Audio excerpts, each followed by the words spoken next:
We're going live in 30 seconds, Councilman. When my camera goes off, we're live.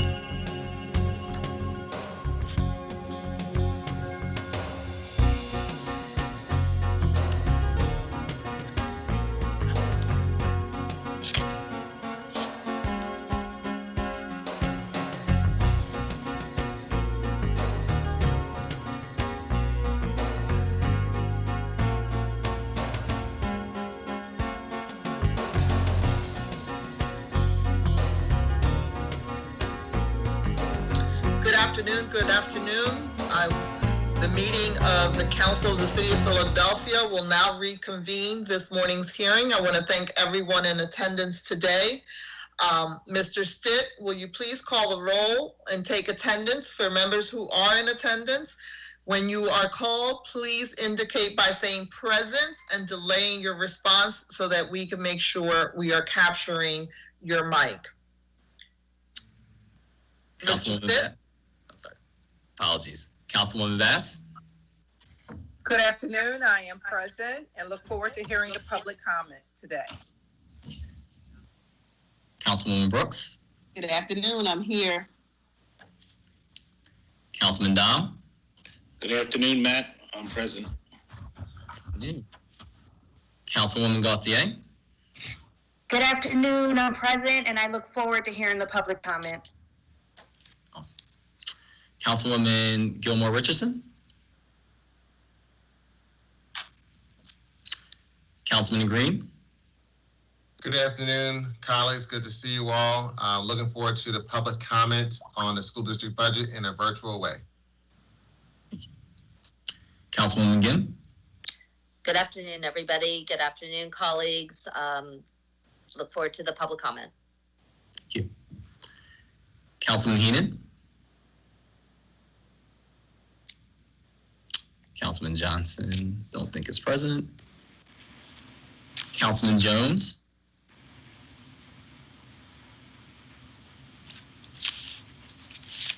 Councilman O. Councilman O'Neill. Present. Thank you, Councilman. Councilwoman Parker. Councilwoman Keone Sanchez. Present. Thank you very much. Councilman Squilla. Present. Thank you. Thank you. Councilman Thomas. Good afternoon. Good afternoon, everybody. Present. Thank you.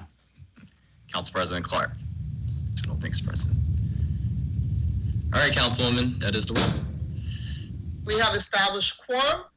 Thank you. We will now resume the public hearing and begin taking testimony from the public on the school district's proposed budget. Before proceeding, however, I must lay a few ground rules on how we will proceed with the public testimony this afternoon. First of all, let me thank everyone for their presence today, and particularly the community prepared to testify. We are here to hear from you about the school district's proposed budget and where you believe the school district should focus its spending priorities.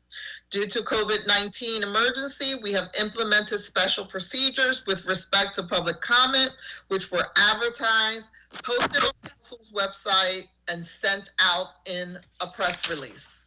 Speakers interested in giving testimony were asked to call or email us by 3 p.m. yesterday so that we can take the technical steps necessary to provide everyone an opportunity for public comment in this virtual environment. To ensure that there's an opportunity for everyone here to be heard, certain ground rules have been established as follows. Your testimony should be about the school district's budget and proposed spending priorities. All those who signed up to give public comment were telephoned at the beginning of this hearing. As noted by Lonnie, there was someone who was not connected with, and were invited to join the hearing. Please make sure that your phone is muted at this time until it is your turn to speak. Your name will be called in the order in which you signed up. Once your name is called, please unmute your phone. You will then have up to 3 minutes to speak. In order to be fair to all those wishing to speak, I intend to hold faithfully to the 3 minute limit, and we have the clock.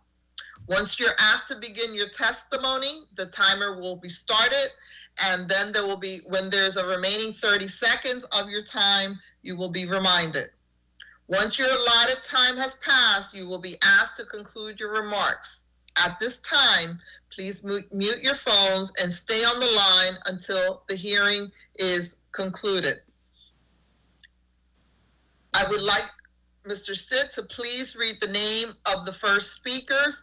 My council colleagues, if you wish to ask any of the folks testifying a question, please use the comment section and we will be called on accordingly. Thank you. Mr. Stitt? Jerry Jordan. Thank you. Good afternoon, Councilwoman Keone Sanchez and all members of City Council. My name is Jerry Jordan, and I am the president of the Philadelphia Federation of Teachers. I appreciate the opportunity to testify before you today, and thank you for your continued focus on a strong investment in the present and future success of the Philadelphia school system. For many, the COVID-19 pandemic has changed the way they view and think about education. It has opened many people's eyes to the importance of a stable education environment and demonstrated the invaluable work that teachers, administrators, support staff, and others do on a daily basis.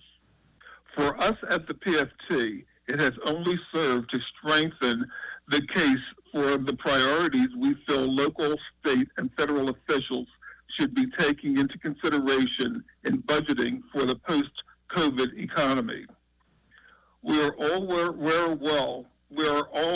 aware of the myriad school closures and repairs that have disrupted learning environments for the last several months and years. We've told you the stories and shown you the human faces of this crisis. We've shared with you the gut-wrenching diagnosis of Leah DeRusso, a 28-year-old veteran teacher of the district who was diagnosed with asbestos-induced mesothelioma. We've shared the story of Dean Pagan, a student poisoned by eating lead paint from his desk. And we've mourned over the loss of Chris Trakimus, a 32 BJ member killed as a result of a boiler explosion at FS Edmonds. This school year alone, 11 schools were shuttered due to imminent asbestos hazards. We've been fortunate to have so many of you as members of the Fund Our Facilities Coalition, and now more than ever, our work is critical.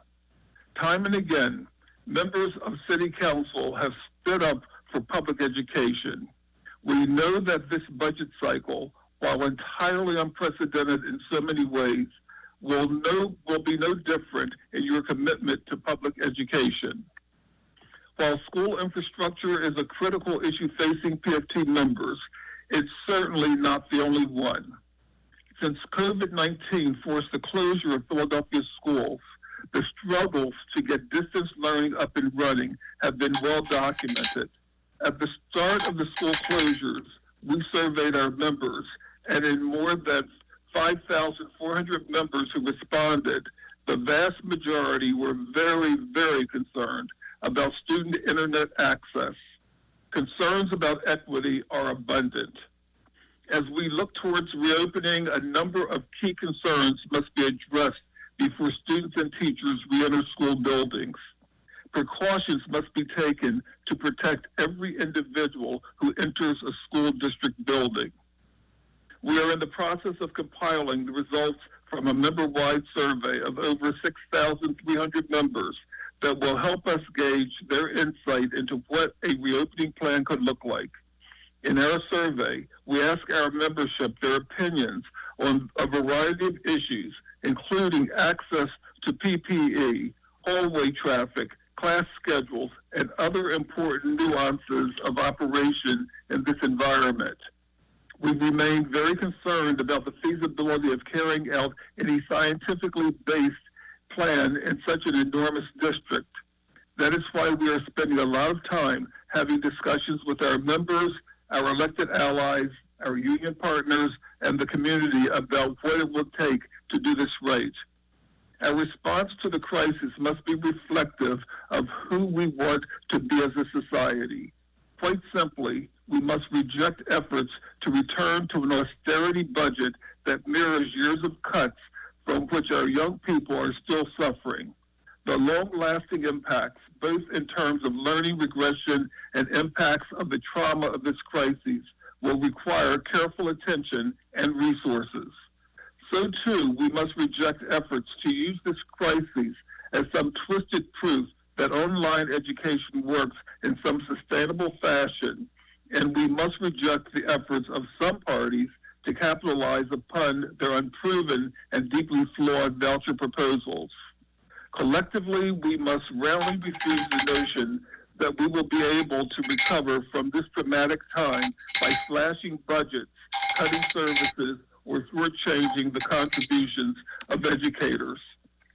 If we take a path of austerity, we will very quickly return to one of the darkest periods in the history of Philadelphia, during which devastating budget cuts negatively impacted so many of our young people. The suggestions we put forth and will continue to put forth are by no means exhaustive. There is a lot of work ahead of us to improving learning conditions for students and teaching conditions for instructors.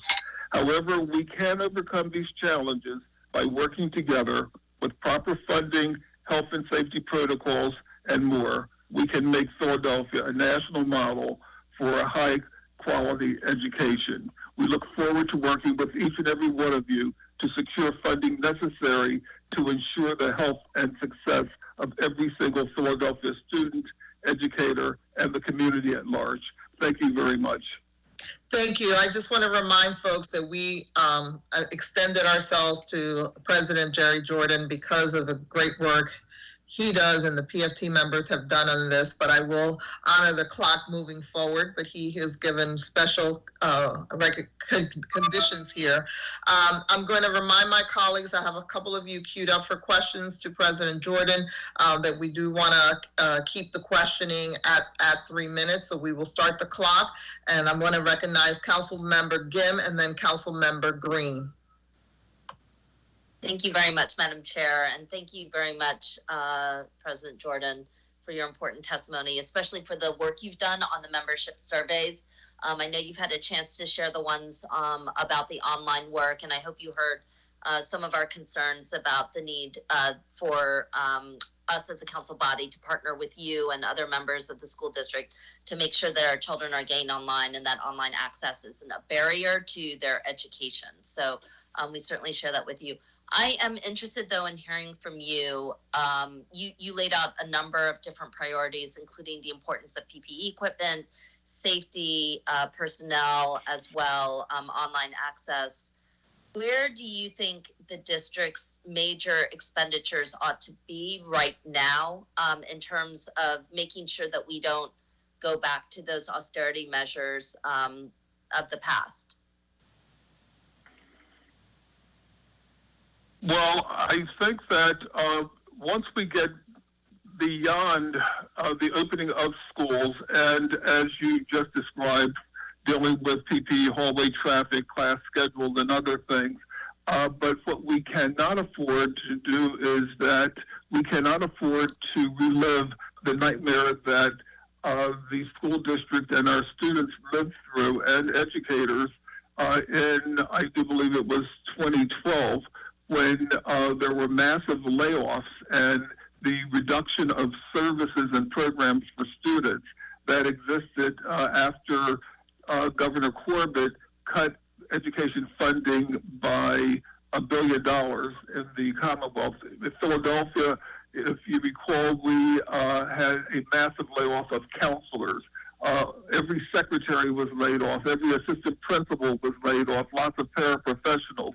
I think that, we all are living through COVID-19 and this pandemic, but I don't think that people are thinking carefully about the impact that this is having on a number of children, and the trauma that many children are facing will require professional people to work with them to get them through this. We will see the results of it as they return to their schools. And so we cannot have people like counselors and nurses and other professionals who have the expertise in dealing with the emotional trauma that children have gone through and continue to go through. So I think that is a priority. We share that with you. One other question, you and I have both been really pushing the district around class size. We had even just a few years ago, a shocking conversation in which, the district would count large class size or over class size as counting above 37 students or 38 students in a classroom, which I think was shocking to everybody because, the district mandate of 33 per classroom for grades 4 and up and 30 is in grades starting from kindergarten to 3rd grade is already too big. In the post-COVID-19 world, there's been a lot of conversation that we can't have like full classrooms. I mean, while 30, it's possible that 30 may be too many. If we're looking at every other seat or enough social distancing within classrooms. So has there been discussion about how teaching and whether there's a hiring of more teachers, an expansion of something along those lines? Like we don't know whether new assistants or additional teachers are being, called upon to temporarily assist until we wait for a vaccine and as we look at September.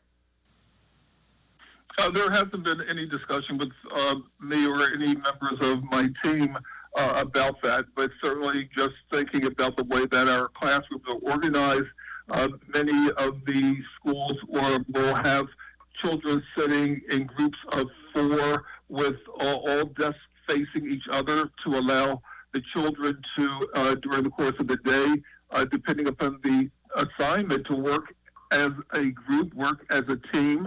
And so children are not going to be 6 feet apart if that kind of classroom organization takes place.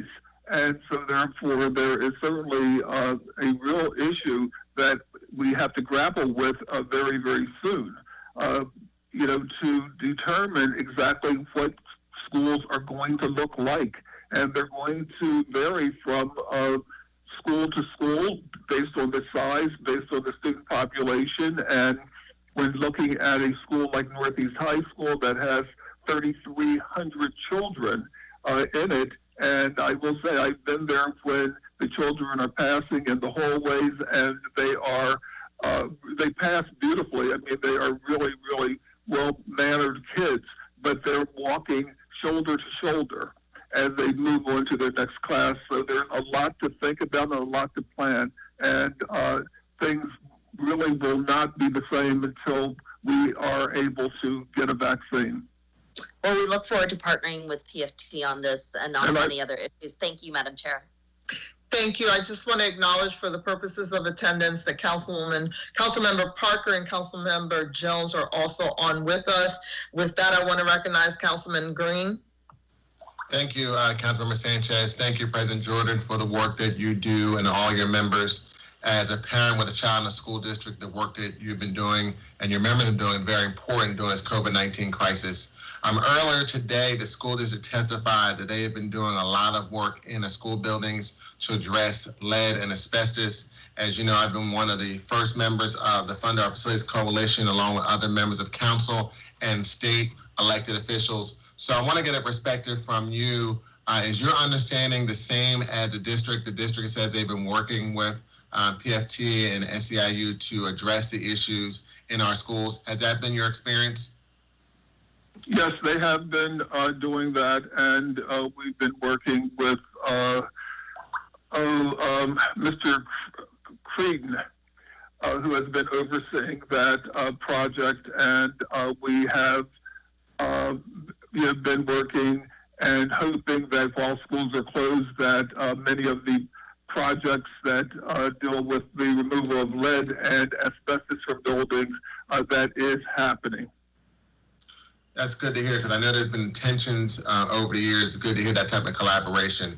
My final question is in reference to what are you hearing from your members in reference to this fall? As you know, my mother's a retired school teacher, and I'm curious from what you're hearing from your members, concerns about second waves, physical distancing, some of the other concerns. What are some of the things you're hearing from your members, and is that information going to be gathered and presented to the school district as they start to look at plans for reopening in the fall? As I said, Councilman, we completed a survey of our members, and the survey closed Monday evening, and we are in the process of compiling it. We'll have the information, and we will make it public. Be happy to share it with you and every member of council, as well as the district next week. Okay. But what I do know is that from just having conversations with members are concerned about how it will work. They're concerned about the safety of their children as well as of their own safety. We have members who have health conditions that, such as diabetes and heart conditions, and even some with cancer who are fragile. And so they're asking, how is this going to work? How is this going to affect me? And those are, really tough issues that we have to grapple with. Okay. Thank you. Thank you, Councilmember Sanchez. Thank you. The chair recognizes Councilmember Parker. Thank you, Madam Chair. And good afternoon, Jerry. Special thank you to you and all of the membership. Okay, baby, 1 minute. I apologize. Listen, we all have to That's jump. okay. That's what teachers are doing right now as they're teaching. My phone. I apologize. You can take it right now. Nevertheless, let me just get back. Where am I? Earlier, during the School District of Philadelphia's testimony, I said for the record, Jerry, in prep for these hearings, I always talk directly with teachers in my district along with the principals. And I want you, if you did not hear it during the school district, the administration session, I want you to know that I've had teachers in the 9th Councilmatic District who live just, right across the street. And for us, Cheltenham Avenue is a major dividing line. And those teachers, without having been asked, without having been prodded, immediately said to me, and Sherelle, we want you to know for the record that we will opt in essence, that they are saying they will not claim their right to not have to pay the Philadelphia wage tax during this difficult time because of the budget challenges and loss of revenue as a result of COVID-19. And I want to say to you and all members of the PFT, again, who have voluntarily made that decision, that I say a special thank you, and I appreciate your sharing in the sacrifice during this time. With that being said, I want us to go back to the issue of this digital divide. When we think about what the delivery of public education will look like in the fall, some say, well, Sherelle, are we preparing to be back full time? Are we going to, if we have a spike in cases, will we continue with distance learning as we see it? Or will there be some sort of hybrid in school and or at home instruction? From that perspective, I've said to myself, what type of professional development and supports have been provided to teachers so that they can be properly equipped with all they need to deliver effective and efficient, top quality instruction? What have they shared with you? Well, you're absolutely right. First of all, regarding the commitment that our teachers have, I am fortunate to have some just remarkable members who are not only great teachers, but very generous people. We see it every year as teachers spend thousands of dollars out of their pockets for supplies for their children. When it comes to the way that school is going to look in the fall, we just don't know, and there certainly is going to be a need for professional development. I will say that the district offered teachers the opportunity to get trained on some of the computer programs that they're now using to teach their children before the children return to school. And but it is going to be very, very different. But what is also clear is that looking at a computer and teaching using a computer with children who are not in front of you in your classroom, that really doesn't quite do it. That children need that teacher in front of them to be able to get that smile from that teacher, to let the child know that they're happy with the work that they're doing, to be able to offer them a word of encouragement, to be able to just walk over and tap them on the shoulder and give them a wink to let them know that everything's fine. We can't replace that kind of human interaction with our children. It just will not work by doing computer learning. Agreed. And Madam Chair, I know that my time is up, so I'll save my next few questions for the next round. But I just wanted to end and tell you that personally, I am seeing firsthand what that social and emotional challenge is like, particularly for young people. So when people read in this recent article about the challenges, particularly for the elementary school students, their challenge in participating with the online virtual learning and needing to have someone right there with them to guide them through the process. I know what that's like, and nothing can replace that. So thank you so much, Madam Chair, and I'll save questions for the next round. Thank you, Councilmember Parker. I just want to acknowledge for the record that Councilmember Catherine Gilmore Richardson has joined us for the purpose of attendance, and I now want to recognize Councilmember Jones. Thank you, Madam Chair, and thank you for being a part of the public comment, which is most important. President Jordan, when we start looking at the new normal, when we start looking at the distance learning aspect of it, when we start looking at the resumption of classes and social distancing that is required, I talked about my nightmare of a COVID recess, where if you judge by my grandkids, they have no sense of why they need to have these masks on their face.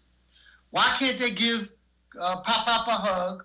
Why can't they give, probably in the classroom setting, a teacher a hug or a cut? So are your teachers being trained on the psychology of how to teach in a post-COVID environment? And the nursing staff at these schools, are they being trained to be able to recognize symptoms? They have these, the other aspect of the COVID-19 is a heart condition that is giving our young people. How are we addressing the staffing needs? I know about brick and mortar, but what are we doing about upgrading the skill level, particularly in the health area, of our teaching professionals? Well, the short answer to your question is that no, teachers have not been trained, and I don't believe that the nurses have been trained beyond their professional training that they got when they were in school. Again, this pandemic hit us suddenly in March, and March 13th was the last day that teachers were and schools were operating as we traditionally know them. So people left that Friday expecting to return to work Monday, and they haven't been back to their schools. So there has not been the training that's needed, but it is desperately needed, and the personnel, in order to be able to support children with the trauma that they are facing going through this, it is really, really important that we, as I said earlier, have our building staff with personnel who are trained professionals on how to handle situations whereby children are having difficulty getting through this because it's tough for us as adults. So I can imagine how tough it is for children, particularly as we have this beautiful spring weather now, and as you said, children having to wear masks, children not being able to run outside and play with their friends the way that they are accustomed to doing it, and it's just a real challenging time, and we're going to need all the supports that we can get in schools in order to help children get through this. Thank you, Madam Chair. Thank you so much. The chair, I have no one else lined up, so Council Member Parker, if you want to ask an additional question of President Jordan, please do so now. Oh, thank you, Madam Chair. President Jordan, let me ask you this, and again, these come from interaction with teachers in the 9th Councilmanic District, and they are also a part of a litany of questions that I was not able to get on the record during the earlier portion of the hearing with the administration and the board, but I do want your perspective. Let's say we're back in school in the fall and a student comes to school sick. One of the questions that was asked of me is, Sherelle, will there be a policy in place for students who are not picked up right away to not return back to a class full of students and staff if a nurse can't keep the student until he or she is picked up by a guardian? And I just wanted to know whether or not in your communication with members of the PFT, have you heard any concern about this issue if they know a child is sick and potentially, let's say, a fever? They've begun in school to show symptoms. Have you thought about that, or have you had any questions about it? Yes, and I do believe that there are CDC guidelines that address that.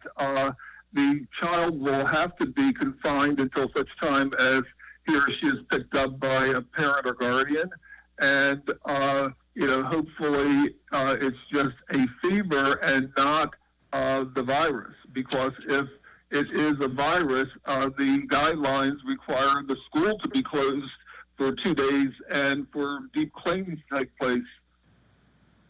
Okay, no, I appreciate you getting that on the record, because let's just like we talk about our business community and that we have to find a way to rebuild consumer confidence. That it is safe to go into businesses on our neighborhood commercial corridors and throughout our city whenever, we get the green light that says go, we can reopen. I feel the same way about the school district. We are going to have to build parental confidence, and educator confidence so that parents feel like, it is safe to send their kids back to a school. And finally, and you don't have to answer this question now, you can actually respond in writing. One that I will be submitting to the district for the record to get a response, and this is a non-COVID related question. I have consistently, since my tenure here in council and in Harrisburg, always been concerned about the number of African-American men who hold leadership positions in the school district of Philadelphia. African-American men who are principals, assistant superintendents, and how they get into the pipeline. So I will be sending this question to you in hopes that you will be able to share with me from the PFT's membership who may be interested in, making that leap. What are they considering to be the major barriers to entry, particularly for African-American men? Look forward to responding to that. Thank you. Thank you. Thank you, Council Member Parker, and I do believe we have someone from CASA, the principals, also testifying in a few, so it'd be interesting to also get their perspective. Let me thank President Jordan for all their work. We really do look forward to their member survey and that helping inform where teachers and their team is as it relates to post-COVID, the return to school, and what we should be aware of as we support moving from crisis to recovery, and what could be a summer or fall comeback of the virus and how we respond to it. So we appreciate the partnership with the PFT and look forward to the continuing conversation. Thank you, President Jordan, for your testimony. Matt Stitt, can you please read the name of the next two testifiers who I believe are from the same organization? Absolutely. Donna Cooper and Tim Gibbon.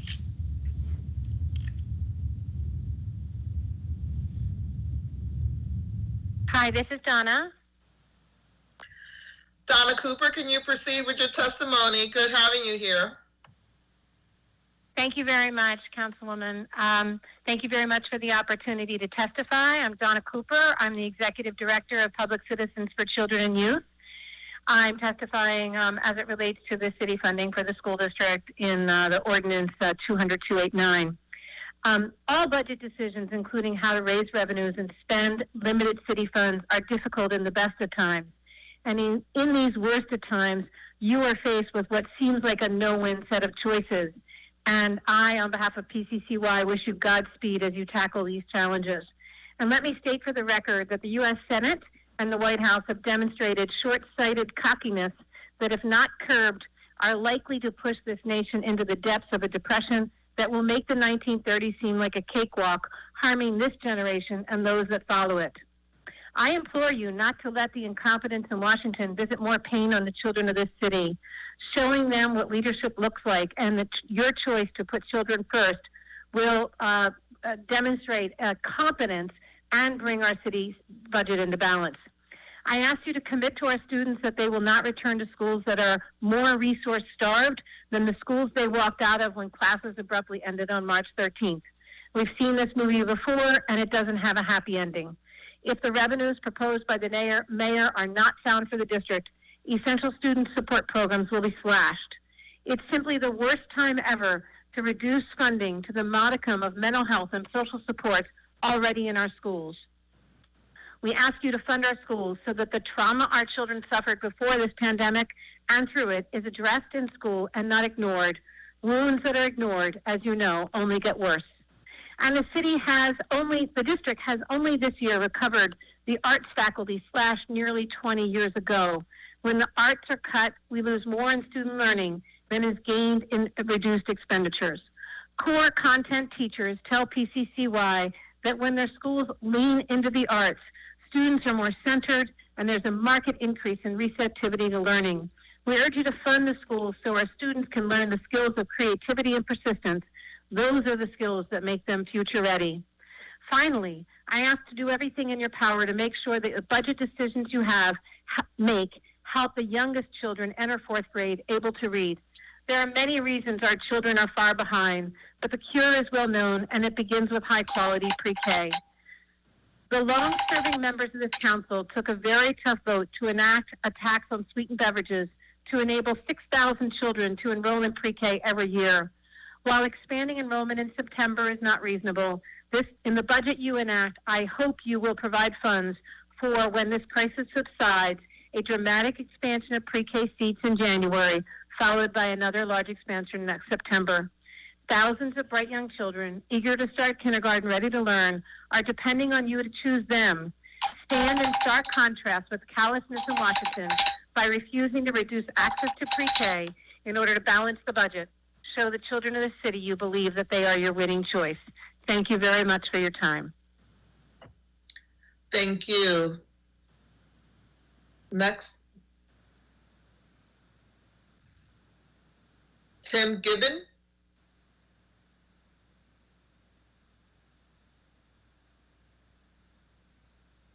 Tim Gibbon.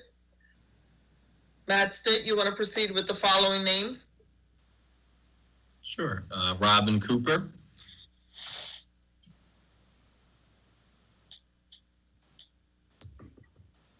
Good afternoon. My name is Dr. Robin Cooper, and I'm the proud president of the Teamsters Local 502 CASA Commonwealth Association of School Administrators. I thank you for the opportunity to speak today.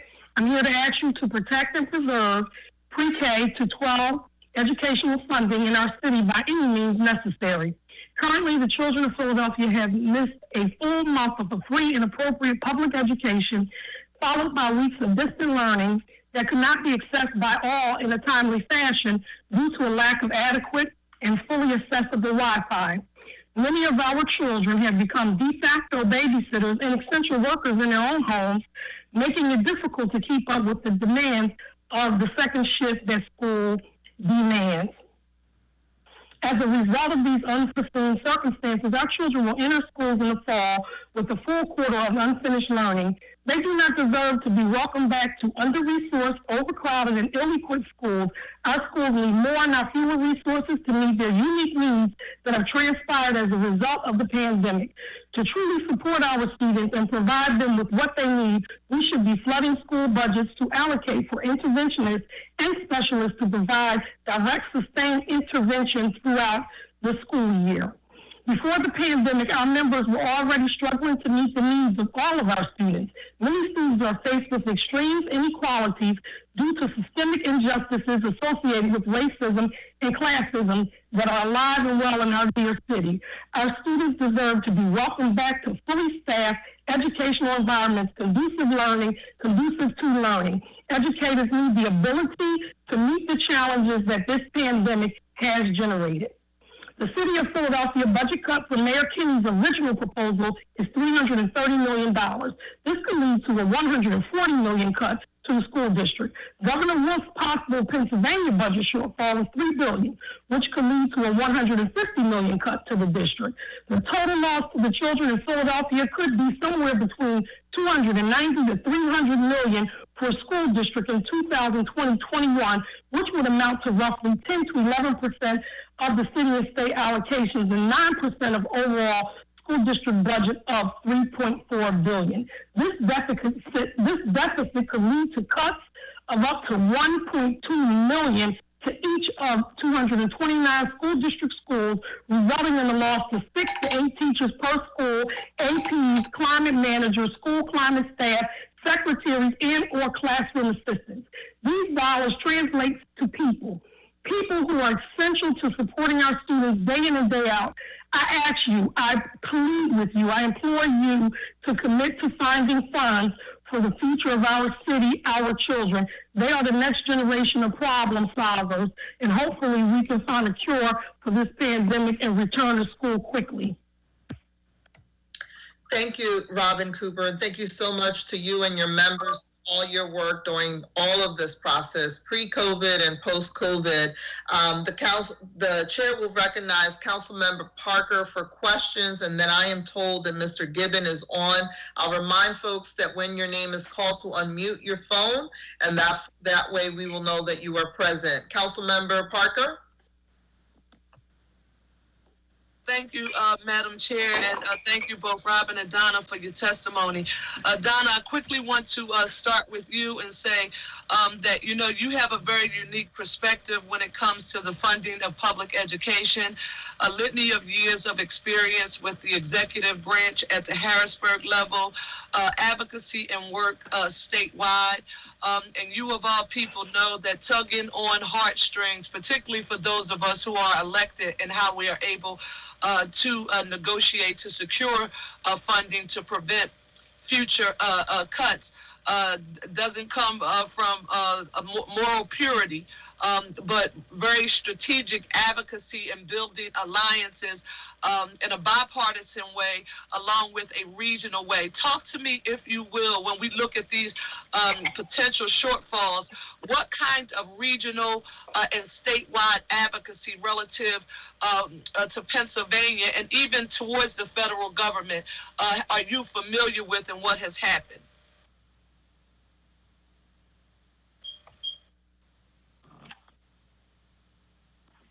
Donna Cooper, can you unmute your phone?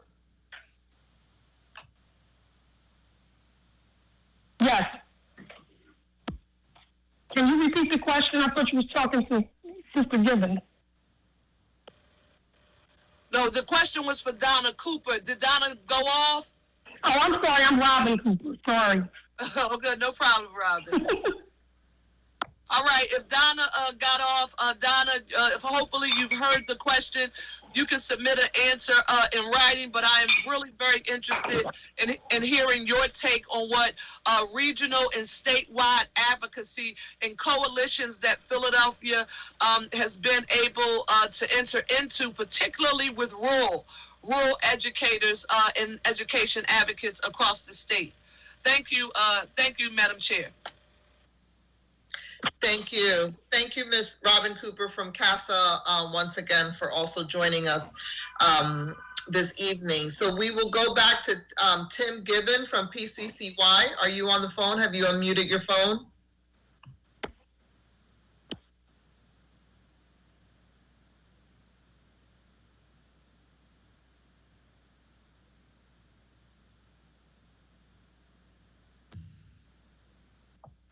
Mr. Tim Gibbon?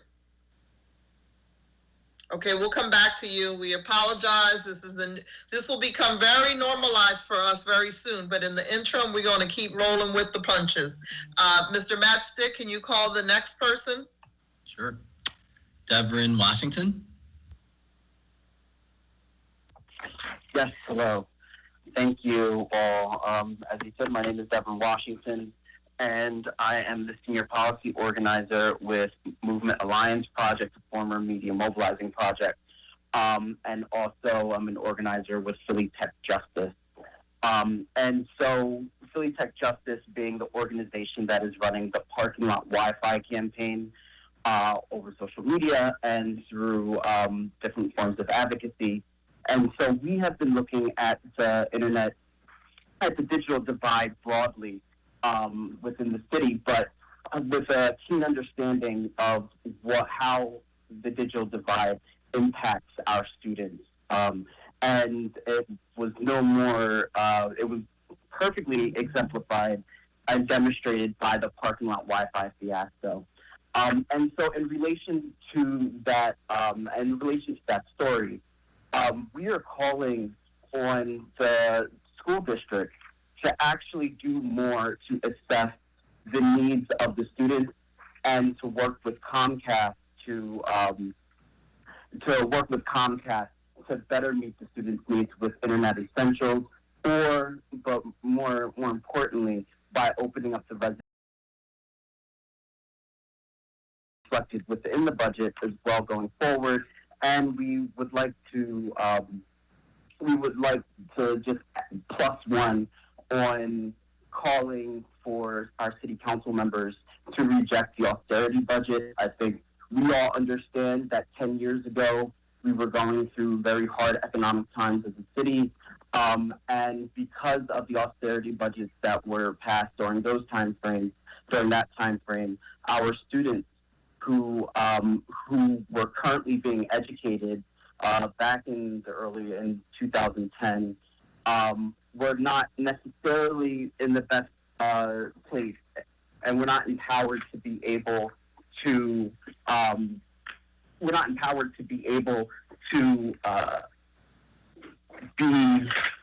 I'm sorry, 1 second. Roommate issues. We're not empowered to be able to make the most of the opportunities currently in Philadelphia, which had accounted for much of the economic recovery that we had experienced prior to. So one of the things, just to reiterate, we are calling for the city council and for the school district to work with Comcast to get those residential hotspots open immediately before the second wave hits, and then to do more to assess what the needs are, what are the internet needs are, and what are the possibilities for meeting those needs in the long term. So I just want to say thank you all for your time. Thank you. Thank you for testifying. And if you heard a little bit around this morning's public testimony from the school district, that was a common theme and concern shared not only by the school district, its board, but also by council members. So we look forward to continuing that conversation. It's very serious. The digital divide and digital literacy. I've personally talked to David Alcohen during this process, and he has spent the last 3 years talking about that. And Comcast, but let us not forget the Roberts Foundation, who put up $7 million for some of the Chromebooks.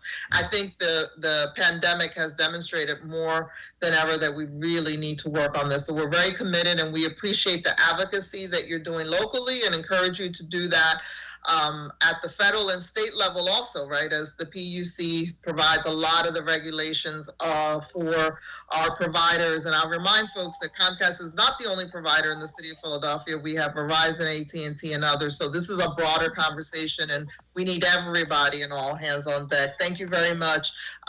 Mr. Matt Stick, can you read the next names? Sure. Amir Williams. Then Amir Williams will be followed by Doha Ibrahim. Council, this is Tim Gibbon. I'm here as well. Whenever you're ready for me to give my testimony, I think I've solved the phone problem. Will you want to proceed, Mr. Gibbon? We called you a couple of times, and then we'll proceed, because I believe the next testimony is some students that we have. So please proceed. Terrific. Thank you very much. Good afternoon. My name is Tim Gibbon. I'm a Philadelphia resident, parent, and Picasso Project Director with Public Citizens for Children and Youth. I would like to speak today in reference to Bill Number 200289 in regards to the critical importance for funding for Philadelphia's public schools, which includes arts education. While PCCY is working hard to advocate for the state and federal education funding necessary for the coming year, we anticipate likely budget shortfalls and difficult funding decisions for this fall. In the past, Philadelphia has experienced detrimental cuts to the arts education budget in times of financial deficit. However, we implore Council to pass a budget with the revenues proposed by the mayor for the district and hold arts education harmless for Philadelphia's students. As research demonstrates, arts education is at the core of student achievement and engagement. Recent studies from the American Psychological Association and Americans for the Arts found that students in low-income communities with access to strong arts programs in school have higher GPA, math, and reading scores, reduced rates of school suspension, and are 5 times more likely to graduate from high school. Daily interactions with students confirms this impact. Recently, a student from South Philadelphia High School who participated in a Picasso project said that, quote, "Without a music program, I would not want to come to school," unquote. Arts are the glue that attaches students to learning at school, and arts education will play a critical role in helping students re-engage in school and processing the trauma that they're experiencing during this challenging time of COVID-19. The district's Office of Arts and Creative Learning has made tremendous strides, including recently being named by the NAMM Foundation as one of the country's best districts for music education. Let's continue moving forward. Arts education is essential for learning, and for that reason, we ask you to pass a budget including the mayor's proposed revenue stream, allowing Philadelphia to fund our schools and hold arts education funding harmless from any potential budget cuts. Thank you very much. Thank you very much, and we apologize for the technical difficulty, but please know how much we appreciate the public testimony and how important it is to inform our decisions. Thank you. We have no more questions. I'm going to ask Matt to introduce the next speakers, and I'm going to remind folks to unmute your phones. At this critical time during this budget discussion, I'm very pleased to see the number of students who have signed up to testify, and I look forward to their testimony. Matt? Sure.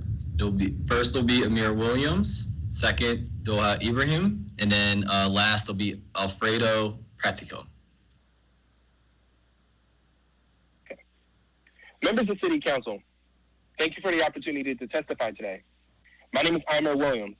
I'm a senior at Boys Latin Philadelphia Charter School, and I have served as a student representative on the Philadelphia Board of Education for the past year. I have spent my entire educational career in Philadelphia's public education system. This is why I'm here today speaking to you. Because I know personally what it will mean if our education system gets cut again. Our classrooms will overflow. Students will have to rely on old textbooks. There will be very few counselors. There will be no more nurses. teachers will become so underpaid that they will have to work 2 to 3 other jobs besides their current teaching position to make ends meet. No person should have to live through this. No matter where I've been in my time in education, whether it's at my neighborhood district elementary school or at my citywide charter school, none of my schools have received enough funding. As a student representative, I've had the honor of meeting students from around our city who attend every possible type of school. While I've learned many different things from these students and about their diverse and wonderful schools, one thing is clear across them all. All of their schools deserve so much more support and resources as well. This pandemic has made it clear that school is much more than a building with classrooms. School is home for students. It is a place where we come together and are seen and supported. It is a place where we should be given the tools to reach our dreams. But how are we supposed to do this when our schools still lack some of the basic tools needed to help us see the world? How are we supposed to do this when there is still a need for counselors and technology that will help us get out into the future? As I graduate, I want the students coming behind me to have better and fuller opportunities than I have had. I want them all to have great schools no matter what neighborhood they come from. This is not a moment where we can allow Philadelphia schools to go backwards. My colleague Doha and I have been calling on the state and federal government to fund Philadelphia schools, and we ask the same of you. We know that this time is hard, but it is critical that they invest in education for the city's children and give them the opportunities and life they deserve. Thank you for your commitment to our schools and students. Thank you. Thank you. Next. Donna, you have to unmute. Okay, there you go. Thank you. Good afternoon, council members. My name is Doha Ibrahim. I'm a senior at Lincoln High School, and I serve as a student representative to the Board of Education. In light of the financial conversation you are having today, I would like to share with you the comments I shared with the board at their budget hearing last month. I am making these comments on the behalf of my graduating class. We are the members of class of 2020. We are the students that will not be able to celebrate our hard work and accomplishments as a result of the measures put in place to prevent the spread of COVID-19. This year, there will be no prom. We will not be able to say goodbye to our friends before heading off to college. And most importantly, we will not be able to walk across a stage and proudly accept our high school diplomas. The class of 2020 has demonstrated to be an exceptional group of students. We started kindergarten in 2007, the year the Great Recession hit, and we have felt its impact throughout our schooling. In Philadelphia, this means that we have spent much of our education in classrooms with too many students, in schools without enough nurses and counselors, and learning under leaky roofs. As we grew older, the school system started to improve. Teachers were able to provide more basic supplies.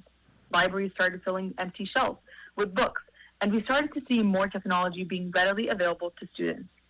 These changes were able to happen as a result of the significant work and advocacy by our school communities, district leaders, and elected officials.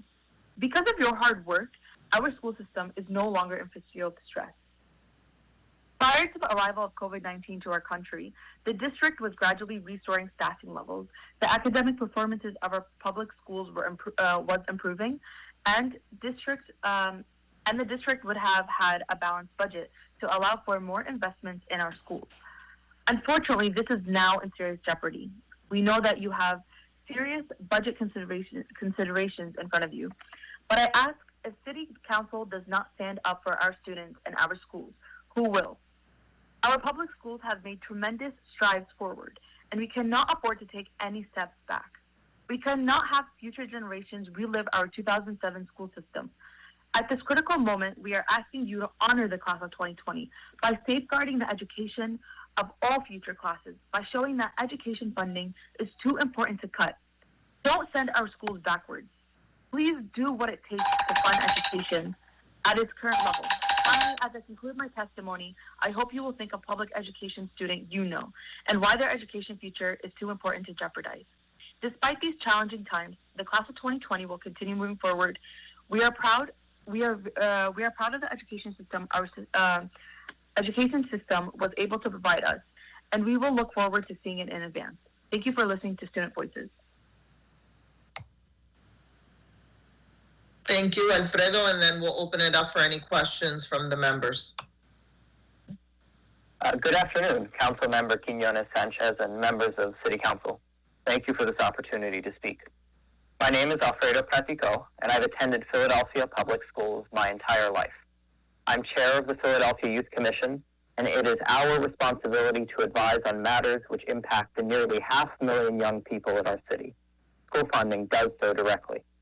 We urge this council to support our school district and maintain the district's funding at levels requested in the mayor's proposed budget. To understand how disastrous budget cuts would be to Philadelphia students, you only have to look to the entire generation who grew up on $300 million in cuts, then the worst in Philadelphia public school history. I was one of those students. I learned from textbooks that were older than me. Our basketballs didn't bounce, and holes in the ceiling left my classmates and I to walk around trash cans set up in the halls to collect falling water.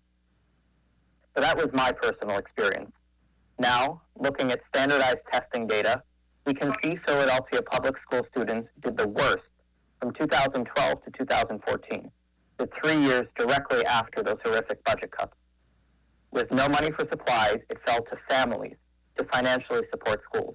And we know from past experience that the wealthiest school communities did fine, while it was the poorest schools and the poorest students who were left behind. Now we look from the cliff's edge at an even worse financial situation, which promises to handicap a second generation of Philadelphia students. With an estimated $1 billion hole over 5 years, now is the time to take action. Today we ask you to financially support the school district, not so it can expand, but to prevent it from crumbling once more. Such cuts will profoundly impact the lives and futures of Philadelphia children and will perpetuate and compound already huge inequities.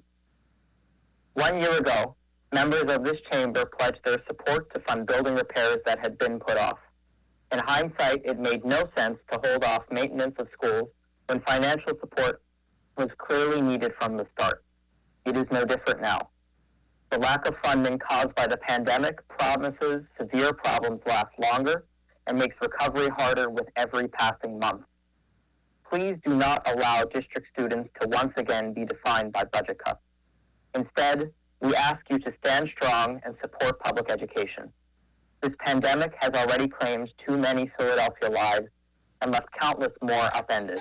Do not allow the futures of Philadelphia's children to be the next casualties. Thank you. Thank you, Alfredo. Are there any questions from my council colleagues? Seeing none. Council Member Parker, are you still on? Donna Cooper has come back and is. Yes, I am, Council Lady. Okay, so she ready for you, Donna. Okay, is she ready? Okay. Donna Cooper, can you hear me? Yes, I can. And were you here earlier? Did you hear my question or not at all? I apologize. I did not. A call came in the meantime. Sorry. Okay, so my question after your testimony was that you are in a very unique position because of your experience in the executive branch of government in Harrisburg, your work here in Philadelphia, and obviously in the area of education advocacy. And you know that pulling on the heartstrings and claiming moral purity is not how elected officials, particularly when you're working in a very partisan environment, that is not how you are able to achieve compromise. It's with that in mind that I wanted you to tell us if you're familiar with any regional advocacy and or statewide advocacy for public education and in advocating at the federal level.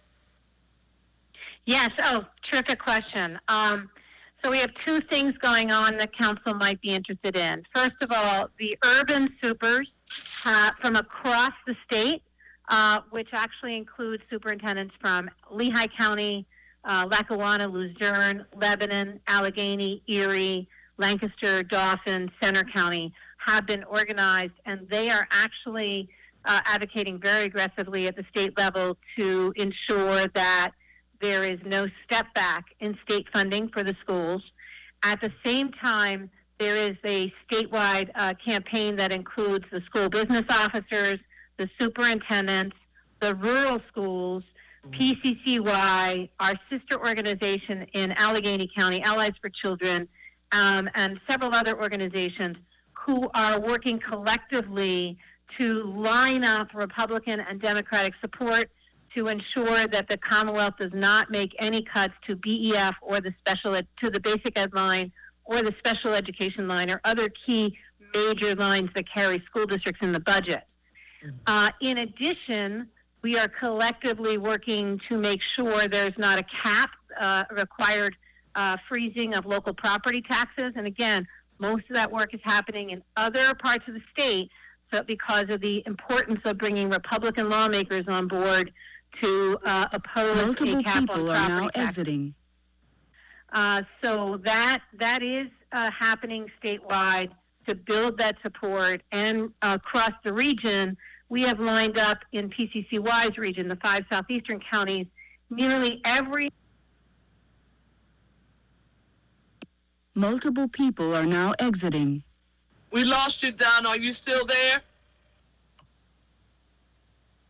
Okay, even if you can't get back on, listen, I appreciate the snapshot that you gave us, because it ensures that we are not operating in a cocoon, sort of on an island on our own, Chairwoman. Unknown participant is now exiting. While we're making tough decisions here, county governments, particularly in our region and across the state, are doing the same. And it's really important to know that there is some alliance and camaraderie amongst all of the providers and education advocates. So multiple people are now exiting. Your response to the question, Donna.